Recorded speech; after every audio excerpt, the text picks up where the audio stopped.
realizando jornada contra los formadores de precios, en algunos lugares directamente a las fábricas, como en Buenos Aires, en Córdoba, a las distribuidoras también, en Neuquén, y bueno, y aquí a los supermercados el primer día y las estaciones de servicio en el segundo día.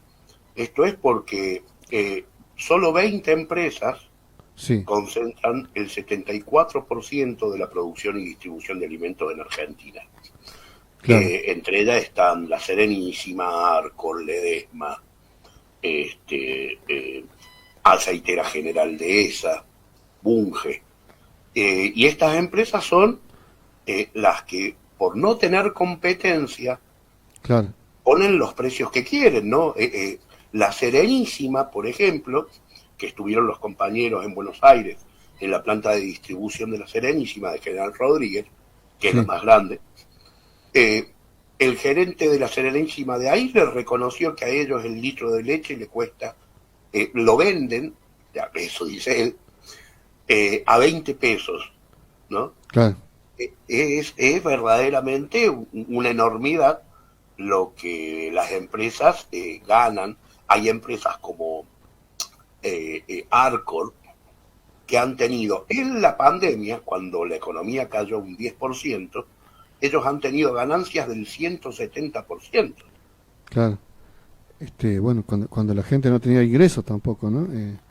Claro, claro, cuando todo el resto de la economía caía, 2020-2021, ellos en ese ejercicio tuvieron 170% de ganancias operativas.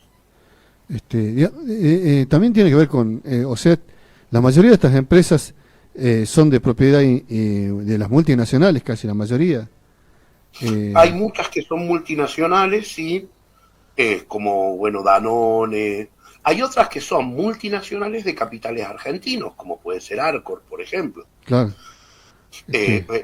Para dar una idea, leche y derivados, el 72% de la producción en el país lo concentra Mastellone. claro, El 80% de cervezas, Quilmes. claro, El 70% de aceite, solamente Bunge. Aceitera General Dehesa y Molino Cañuelas. Entre claro, esas tres, el 70% de los aceites que se producen en Argentina. claro. Bueno, esta concentración en algún momento de la historia se dio, digamos, y ahora, digamos, se siente más las consecuencias de esto.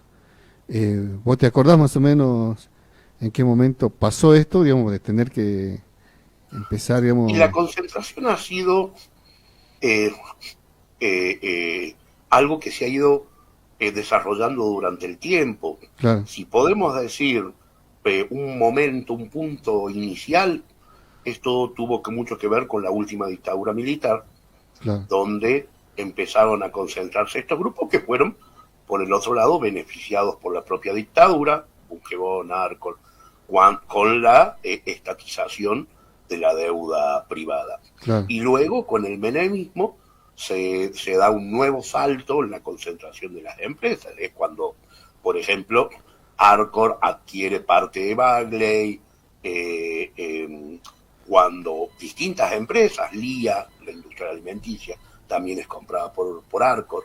Es el momento donde estas empresas realizan el gran salto de concentración, ¿no? claro. Digamos, este tema de la suba de precios, digamos, si tendríamos que responsabilizar, eh, digamos, muchos, por una parte, los medios de comunicación hegemónicos responsabilizan al Estado, pero en realidad, digamos, hay varios responsables en esto. ¿Vos cómo definirías qué actores, digamos, son responsables de esta suba que, bueno, afecta a la sociedad? Sí, sí, totalmente. Por un lado, los actores económicos, las empresas privadas y el Estado, ambos tienen participación en esta realidad.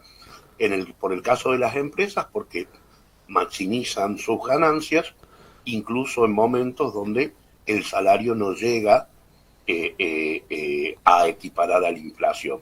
De hecho, nuestros compañeros en Córdoba, mientras rodeaban a la empresa Arcor, recibieron una carta por parte de los mismos trabajadores de Arcor en Sí, apoyo a lo que ellos estaban realizando, porque justamente Arcor tiene una tendencia a la baja de los ingresos de sus propios trabajadores. Claro. Por el otro lado, hay distintas alternativas, como por ejemplo, que podría realizar el Estado, por ejemplo, hacer uso de la ley de abastecimiento, o directamente hacer lo que hizo la India. La India prohibió las exportaciones de trigo. Claro. Entonces, hay ambas participaciones dentro de este espiral inflacionario.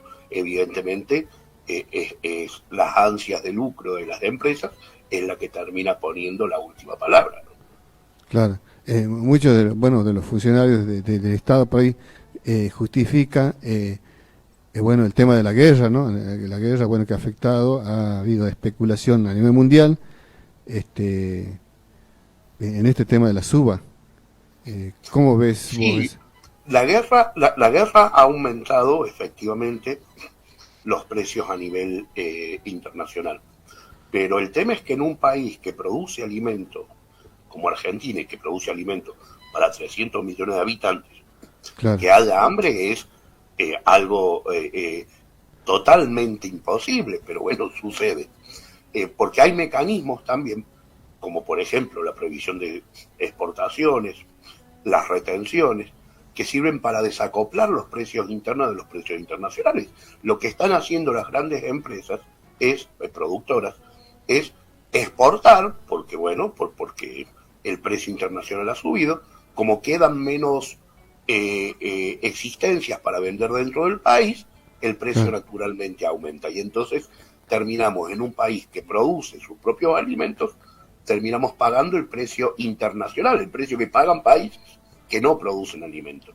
claro, Ese acople es producido por esas ansias de ganancia de las empresas, ¿no? claro. Digamos, ¿cómo continúa la lucha de ustedes ahora? Bueno, realizaron 2 jornadas de lucha. ¿Cuál es su reflexión, su análisis y cómo continúa esto? Nosotros entendemos, hemos podido hablar con gerentes de estas empresas, les hemos hecho la crítica de los sobreprecios que están poniendo. Entendemos que esas ansias de ganancia no van a modificarse por una movilización que les hagamos, pero vamos a continuar el plan de lucha para hablar con los principales responsables, ¿no? Que serían los dueños de las empresas, para hablar con estos principales responsables cara a cara y Claro, poder plantearles que son los autores del hambre en Argentina.